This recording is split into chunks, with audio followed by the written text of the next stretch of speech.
Good evening dear students. Polytechnic liberal learning में आप सभी का स्वागत है। सबसे पहले तो मैं आपको होली की शुभकामनाएं एवं बधाइयाँ देता हूँ। त्यौहार का समय है, अच्छे से हंसी खुशी बढ़िया से त्यौहार मनाया आपने, और आगे भी त्यौहार है, 2-3 दिन होली का त्यौहार चलता है, तो अच्छे से मनाइए। लेकिन बच्चों, साथ ही जैसा कि आप जानते हैं, जो बीटी यूपी की परीक्षाएं हैं वो 22 मार्च से प्रारंभ हो रही हैं।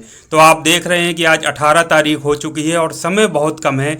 तो बहुत सारे बच्चों की जो मैं स्थिति इस समय देख रहा हूँ, घर चले गए हैं। चलिए, उनकी कोई मजबूरी हो सकती है या वो अपने मन से चले गए हैं इतना कम समय होने के बावजूद भी। तो उसमें कुछ बच्चों मैं देख रहा हूँ जो फर्स्ट ईयर के विशेष तौर से छात्र छात्राएं हैं, पहली बार परीक्षा देने जा रहे हैं। इसके पहले उन्होंने पॉलीटेक्निक में कभी परीक्षा नहीं दी, तो उनको बहुत ज़्यादा कोई आइडिया भी नहीं है। तो बच्चों, ये बहुत ही इसको आपको गंभीरतापूर्वक लेना है। परीक्षाओं को किसी भी तरह से लाइटली नहीं लेना है।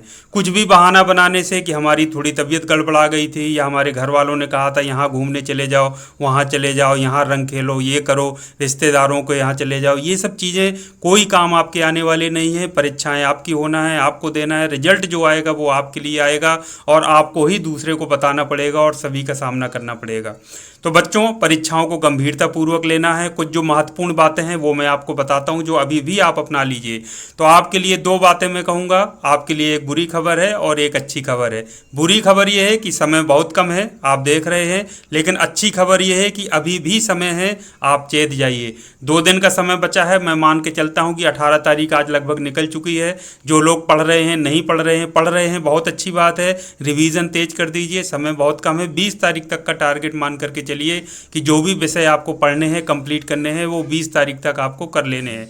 21 तारीख से आपको रिवीजन करना है। जो 22 तारीख को आपका सब्जेक्ट हो उसका 21 तारीख को रिवीजन करिए। तो समय बहुत कम है। यदि आपने अपना समय किसी भी वजह से व्यर्थ गंवा दिया है, चाहे वो जानबूझकर किया हो या गलती से, या कोई समस्या रही हो या कुछ भी रहा हो, अभी भी आप कोई ऐसा दोस्त साथी क्लास का ढूंढ लीजिए जो आपको चीज़ों को पढ़ा सके, समझा सके। तो सबसे पहले तो सिलेबस के अनुसार मेन जो टॉपिक्स हैं, जो पूछे ही जाते हैं परीक्षाओं में, ये बात मान लीजिए। प्रत्येक विषय के कुछ ऐसे इंपॉर्टेंट टॉपिक्स होते हैं जो आते ही आते हैं, चाहे वो 2 नंबर के रूप में पूछे जाएं, 1 नंबर में, या 4 या 5 नंबर में पूछे जाएं।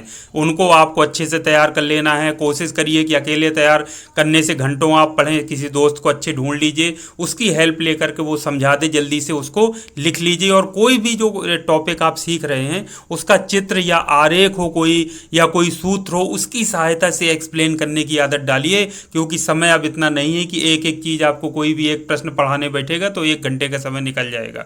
तो कोशिश करिए कि आरेख आपको बता दिया और उस आरेख को देख करके उससे कॉपी करना, नकल करना सीखिए। उसी से, अपने ही कॉपी में बनाए गए चित्र से, अपने ही कॉपी में लिखे हुए फॉर्मूले से आप परिभाषा बनाना सीखिए, तब आपका काम हो पाएगा। तो किसी दोस्त की हेल्प ले लीजिए, ग्रुप में स्टडी कर लीजिए, कुछ वो पढ़ाए आपको, कुछ आप पढ़ाइए। इस तरह से आपकी स्टडी अच्छे से हो जाएगा। तो ये काम आपको अभी से और तुरंत स्टार्ट करना है। अभी अब आपको समय वेस्ट नहीं करना है।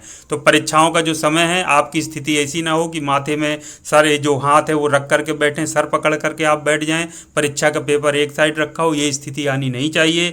बहुत ज़रूरी है कि प्रत्येक चीज़ को, प्रत्येक आरेख को, मेन टॉपिक्स को, सूत्रों को लिख लिख कर 5 से 10 बार आप कोशिश करिए।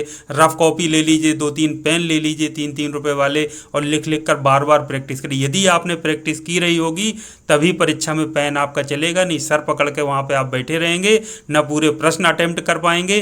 कुछ प्रश्न करेंगे वो भी आधे गलत आधे सही करेंगे। तो परीक्षाओं में आपको क्या होगा, पास होने के लिए कहीं ना कहीं जद्दोजहद करनी पड़ेगी। और जो परीक्षक, जो आपकी परीक्षा कॉपियाँ आपकी चेक कर रहे होंगे मूल्यांकन करता, उनको भी पासिंग मार्क्स देने के लिए संघर्ष करना पड़ेगा कि इस बच्चे को कितने, कहाँ से नंबर दे दें तो 17 नंबर मिल जाए, वहाँ पास हो जाए।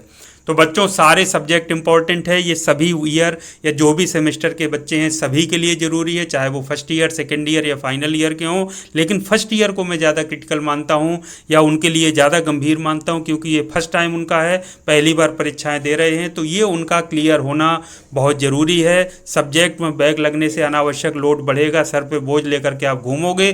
2 महीने बाद फिर से परीक्षाएं स्टार्ट होना है तो लोड आपका अनावश्यक रूप से बढ़ जाए, ये अच्छी बात नहीं है। तो अपना जो टैलेंट टैलेंट दिखाने का यही समय है कि तैयारी आप कर सकें, कर लीजिए, इसको अपनी आदत बनाइए, एक दूसरे की हेल्प करिए, यही मेरा आप सभी को मैसेज है।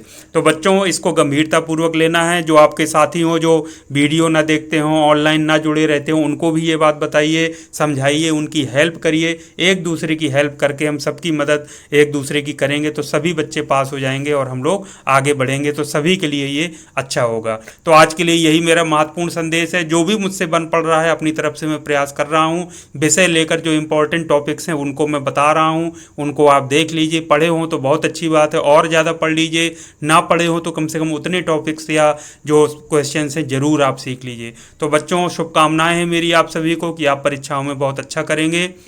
इन्हीं शुभकामनाओं के साथ आज की इस वीडियो को ही समाप्त करता हूँ। Thank you very much. आप सभी का दिन शुभ हो।